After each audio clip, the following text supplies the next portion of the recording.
Woo, we got a storm coming in. Pointing towards the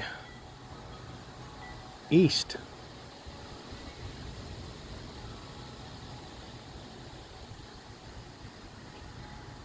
It's gonna be a downpour. I can already hear the thunder. But I tell you, the garden has been doing fantastic. Usually when I get gardens going, the neighbors get the first fruits, but now it's time for us. And all of my tomatoes, I have to crawl under there.